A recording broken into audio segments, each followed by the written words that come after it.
tatagal mo pa. Kailan ka sana? Dito. Bigyan mo lang si tricycle. Hindi pansin niya si Tito. Ito naman.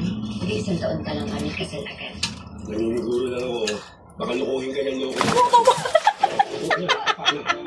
Carlo? Okay ka lang? Ang laki kasi. Yato. Pinapalaki mo gusto. Yun bang na-video ka pa?